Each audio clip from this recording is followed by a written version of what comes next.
সবাই ঘুরে ফিরে একটা জায়গাতেই আসতে চাইছো যে ও বাড়ি ছেড়ে পালিয়ে গেছে। অন্য কিছু যে হতে পারে এটা এটা কেউ ভাবছো না। ঠিক বলেছেন মাস্টারমশাই, আমি ধরে নিচ্ছি যে আমার মেয়ে পালিয়ে গেছে, কিন্তু মেয়েটা কোথায় গেছে মা হয়ে এটা তো আমাকে জানতে হবে। বলুন, আমার মেয়ে তো এভাবে হারিয়ে যেতে পারে না, মা হয়ে আমি তো সেটা হতে দিতে পারি না। আপনারা সবাই আমাকে ক্ষমা করবেন, আপনারা যদি কেউ না যান তাহলে আমি থানায় যাব। বাহ, আপনার মেয়ে আমাদের মুখ পুড়িয়েছে তাতে হয়নি, এবার আপনিও আমাদের মুখ পোড়াবার ব্যবস্থা করছেন তো বেশ। বড় বৌমা, এখন সব দেখা দেখি করা ছাড়ো তো। আমার তো মনে হয় পুলিশকে জানানোটাই না বুদ্ধিমানের কাজ হবে। শুধু নিজেদের ইমেজের কথা ভেবে মেয়েটার কোনো খোঁজ খবর করবো না, এটা তো হতে পারে না।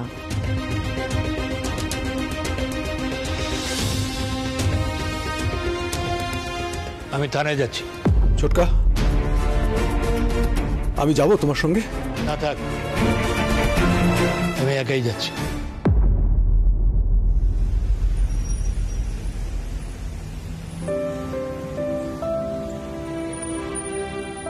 আরে বাবা, কাঁদছো কেন?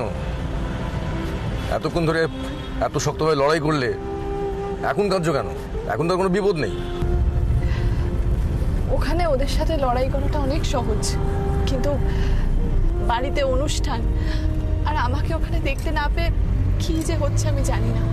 তাতে তোমার কিছু করার নেই, তুমি তো আর ইচ্ছে করে সব কিছু করোনি। দেখো, যা ঘটেছে সেটা তোমার হাতে ছিল না। খুব বেশি হলে কি হবে, তোমাকে না পেয়ে তোমার বাড়ির লোক থানায় মিসিং ডায়েরি করবে। এত ভয় পেও না।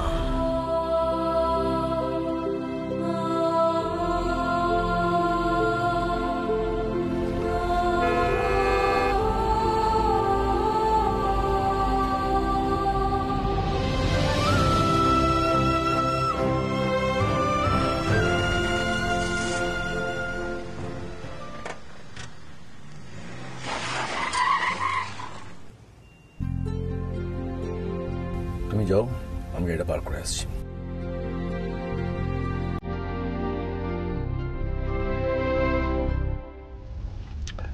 যাও।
সরি ছোট দাদু।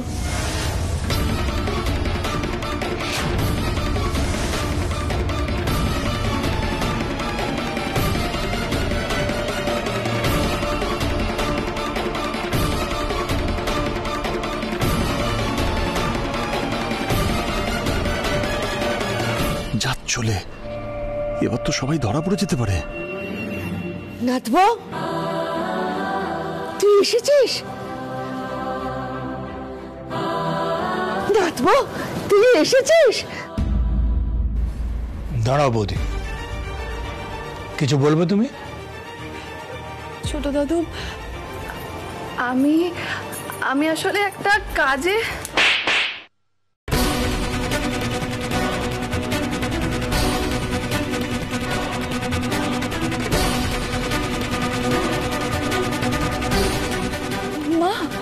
কোথায় গিয়েছিলিস? কোথায় গিয়েছিলিস? কি এমন কাজ ছিল তোর যে আজকের দিন তোকে কাউকে না বলে বেরিয়ে যেতে হলো? উত্তর দে, উত্তর দে। কি হলো বলো। ও নাতবো, ছোট দাদু তোর মা জিজ্ঞেস করছে, উত্তর দে। বাড়ি ভর্তি লোকের সামনে আমাদের সবার যে মুখটা ছোট হয়ে গেছে। ঠাম্মা, আমি তোমায় পরে সবকিছু বলবো। না, যা বলার তুমি এখনই বলবে। তোমার কোনো কাজ থাকতেই পারে, কিন্তু বাড়িতে কাউকে কিছু না বলে লুকিয়ে কেন বেরিয়েছিলে? না ছোট দাদু, আমি লুকিয়ে যাইনি, আমি মাকে বলে গেছিলাম।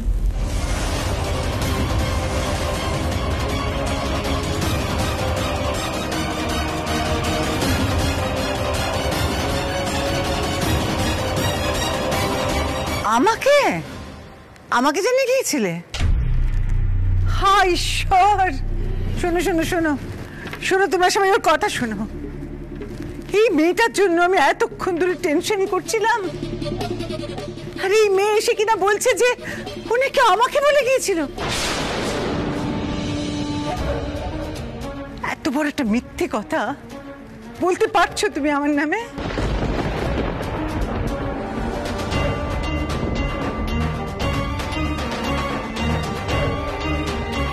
মিথ্যে কথা? মিথ্যে নয় তো কি? আচ্ছা, তুমি যদি আমাকে বলে যেতে, আমি তাহলে বাড়িতে এতগুলো মানুষ তাদেরকে বলতাম না? আশ্চর্য না, আমি বুঝতে পারছি তুমি একটা দোষ করেছো, তুমি একটা অন্যায় করেছো, সেটা একরকম, কিন্তু তাই বলে তুমি নিজের অপরাধ ঢাকার জন্য আমাকে অপরাধী বানিয়ে দিচ্ছ।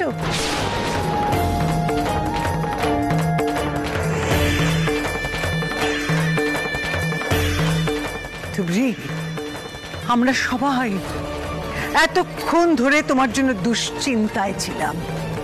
আমি প্রতিটা গেস্টের কাছে হাত জোর করে করে ক্ষমা চেয়েছি তুবরি। তারপরেও সেই গেস্টরা বাড়ি থেকে চলে যাওয়ার সময় আমাকে যা খুশি তাই বলেছে, অপমান করেছে। সেই অপমানগুলো আমি মুখ বুজে সহ্য পর্যন্ত করলাম, আর তারপরেও তুমি আমাকে বলছো যে তুমি নাকি আমাকে বলে গেছো।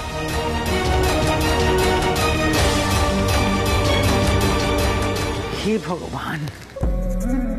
আচ্ছা, ওই বাইরের গেস্টদের দিয়ে অপমান করিয়ে, বাড়িতে যারা অতিথি এসেছিলেন তাদেরকে দিয়ে অপমান করিয়েও তোমার শান্তি হয়নি না? এখন বাড়ির বাকি লোকেরা যাতে আমাকে অপমান করে তার ব্যবস্থা করতে চাইছো?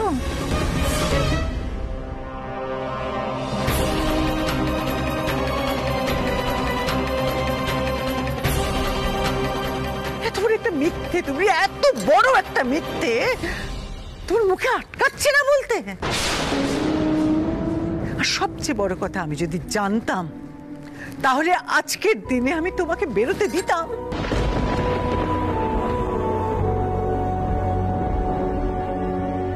আমি মিথ্যে বলছি না, আমি আপনাকে বলে গেছি। আর একটা কথা বলবে না।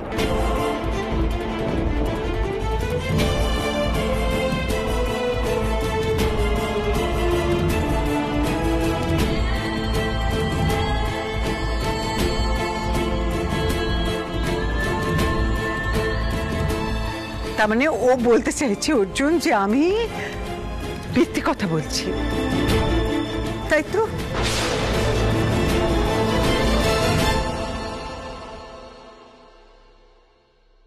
বেশ বেশ, আমি মেনে নিলাম দুপ্রি। বলো বলো বলো বলো বলো, আর কত কত মিথ্যে কথা বলতে পারো আমার নামে? বলো, আমি শুনছি।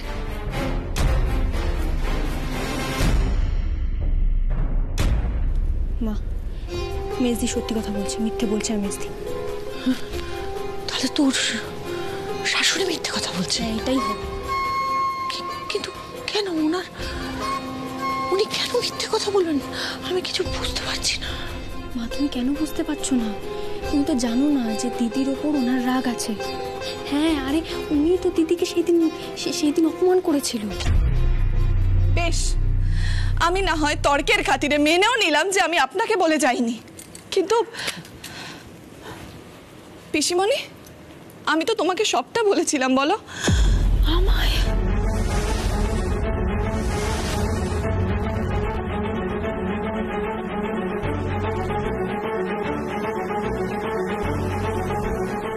সে কি, মহুয়া সব জানতো? পিপি, না না না না, আমি কিচ্ছু জানতাম না। পিসিমণি, দেখো তুবড়ি, আমি জানি যে তুমি বড় বৌদিকে পছন্দ করো না, ওনাকে দোষ দাও, কিন্তু আমাকে কেন দোষ দিচ্ছ? আমার সাথে কি সমস্যা? পিসিমণি, তুমি আমাকে পেছনের দরজাটা দেখিয়ে দিয়ে ওখান দিয়ে বেরিয়ে যেতে বলেছিলে। আমি কি মুশকিল, আমি কেন পেছন দিয়ে বেরোতে বলবো? এ বাড়িতে উপস্থিত প্রত্যেকে কিন্তু সিসিটিভি ক্যামেরার ফুটেজে দেখেছে যে তুমি পেছনের দরজা দিয়ে বেরিয়েছিলে।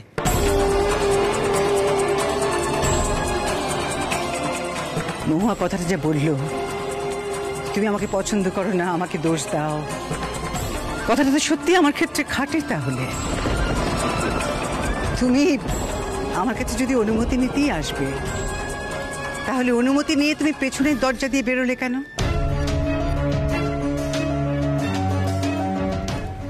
সামনের দরজা দিয়ে বেরোলে না কেন?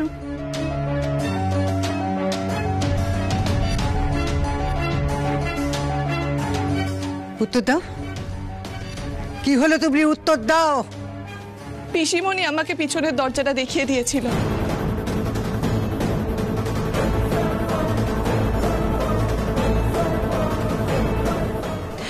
আমি বেরিয়ে যাচ্ছিলাম, কিন্তু আমার মনে হলো যে ওরকম ভাবে চোরের মতো বেরিয়ে যাওয়াটা ঠিক হবে না, তাই আমি ফিরে আসি।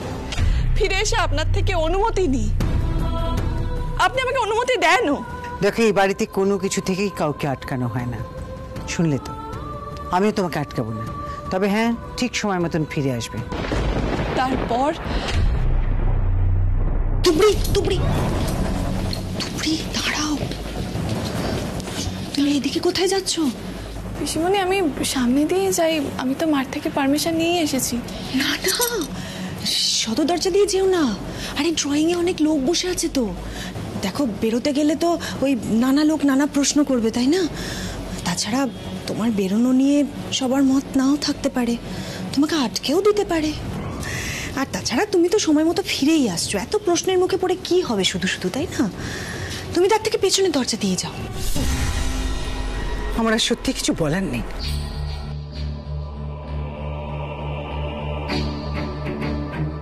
কি গো, তুমি তো পুরো বানানো গল্প বলছো। আমি তোমাকে বিশ্রাম নেওয়ার জন্য আমার ঘরে নিয়ে গেলাম, আর সেটাকে কাজে লাগিয়ে তুমি আমাকেই দোষ দিচ্ছ। উড়ি বাবা, তোমার মুখ দেখলে তো বোঝা যায় না যে তুমি এরকম ঘোরেল মেয়ে। না না, আপনাদের বোধহয় কোথাও ভুল হচ্ছে। ও আমার মেয়ে তো, আমি জানি ও এভাবে অযথা অন্যদের দোষারোপ করবে না। সন্তান ভালো হলে তার জন্য গলা ফাটানোকে মানুষ কুর্নিশ জানায়, কিন্তু কুসন্তানের জন্য মায়ের গলা ফাটানোকে প্রবাদে কি বলে জানেন? চোরের মায়ের বড় গলা।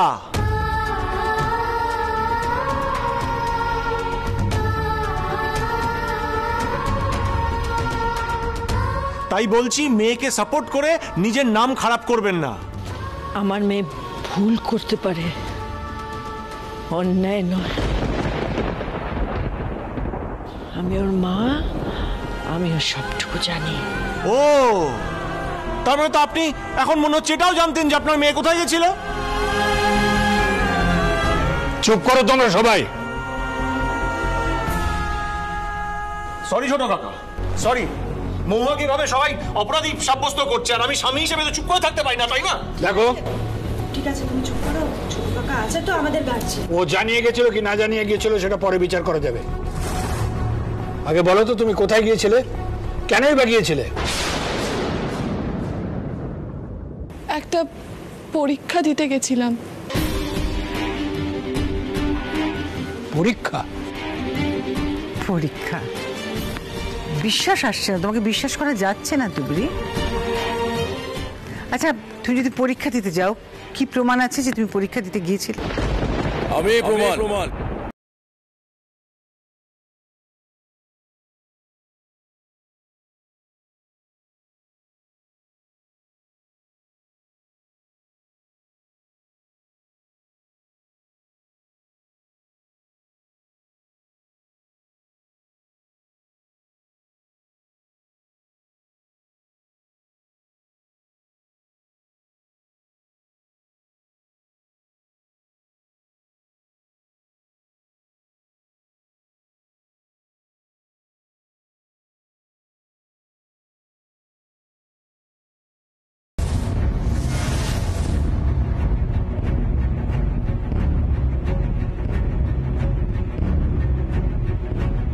আমার যাওয়ার কথাটা আমি আপনাকে বলিনি ঠিকই, কিন্তু আজ যে পরীক্ষা সেটা কেউ না হোক আপনি তো জানতেন। অন্তত সেই কথাটা সবাইকে বলুন। আপনি একদিন আমায় বলেছিলেন আপনার স্বপ্নটা কি। পেপারটা খুলে দেখুন, আমার মনে হলো ওটা আপনার কাজে লাগতে পারে, তাই দিয়ে গেলাম। তুমি আমাকে বলে যাওনি কেন? সুযোগ পাইনি, বিশ্বাস করুন। বাহ বাহ বাবা, খুব ভালো। তোমার কথা মতো তুমি আমাকে বলে যাওয়ার সুযোগ পেলে, তাও নাকি আবার একবার বাইরে বেরিয়ে গিয়ে ফিরে এসে বললে। মহুয়াকে বলে যাওয়ার সুযোগ পেলে, অথচ আমার ছেলেটাকে বলার সুযোগ পেলে। আর কত কত মিথ্যে কথা বলবে তুমি তুবড়ি, কত মিথ্যে কথা বলবে। আর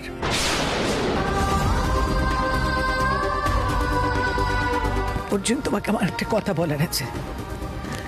দেখো, তোমার নিজের পছন্দ করে বিয়ে করে আনা বউ, তার কাছ থেকে কি আমার এটাই প্রাপ্য ছিল? আমি জানতে চাই তোমার কাছে, বলো আমার এটা প্রাপ্য ছিল?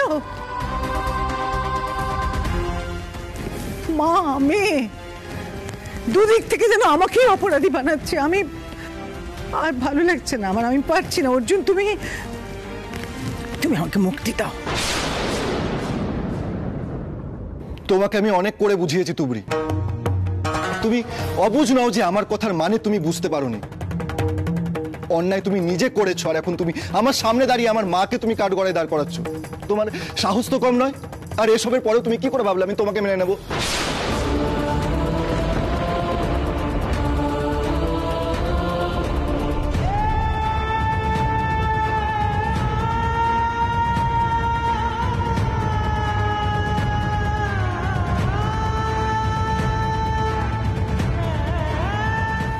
অর্জুন, মানি না, আমি তোমাকে আমার স্ত্রী বলে মানি না তুবড়ি।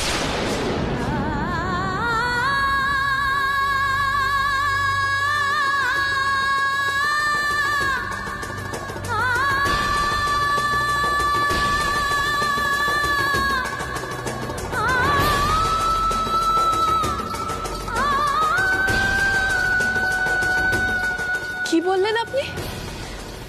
এই বিয়ে আপনি মানেন না? আপনি ছুটে এসে আমার এই সিঁথিতে সিঁদুর পরিয়ে দিয়েছিলেন, সেই সিঁদুরকে অস্বীকার করছেন? হ্যাঁ, করছি।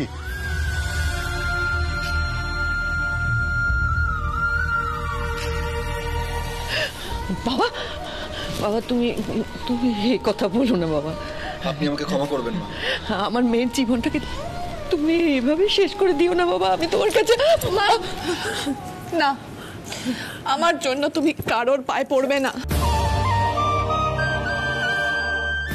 মা, তুমি এদিকে এসো মা। আমাকে স্বপ্ন মা, ওদের মধ্যে কথা বলো না। আমি ওর সাথে কথা বলবো, মা মিস্ত্রিকে বুঝে নিতে দাও না। তুমি এর মধ্যে কেন ঢুকছো মা? বাবা, আমি তোমার কাছে হাত জোটাচ্ছি, আমি তোমার পায়ে পড়ছি। এ আপনি কি করছেন মা? এরকম করলে যে আমার পাপ হবে, আপনি এরকম করবেন না।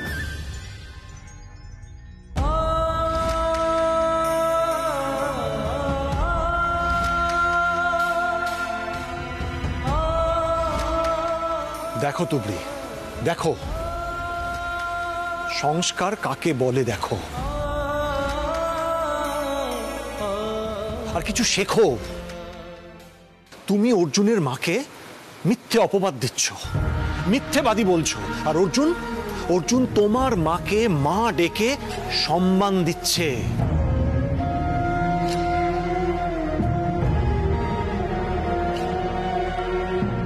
আজকে তোমার মাকে অর্জুনের পায়ে পড়তে হচ্ছে কেন? তোমার জন্য।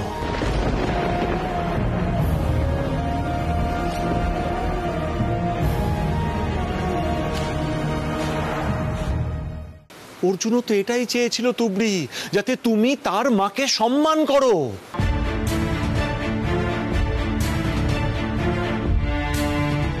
মিথ্যে বলা আমার সংস্কারে নেই।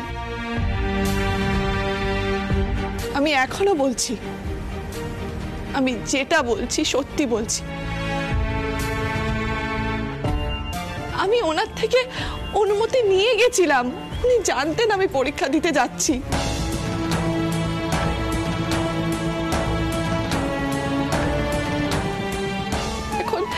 এখন উনি যদি সেটা অস্বীকার করেন আমি কি করব?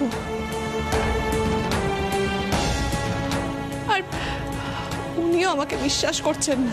অনেক হয়েছে তুবড়ি, আর নয়। কোনটা সত্যি কোনটা মিথ্যে সেটা যাচাই করার প্রয়োজন আমার নেই। আমাকে তোমার চোখ দিয়ে নতুন করে আমার মাকে চিনতে হবে না। তোমাকে আমি অনেক করে বলেছি আমার মা সবার জন্য কতটা করে, আর এরপরেও এখন সবার সামনে দাঁড়িয়ে তুমি আমার মাকে অপমান করছো। আর এরপর তুমি আশাও করছো যে এবার তোমার জায়গা হবে। বেরিয়ে যাও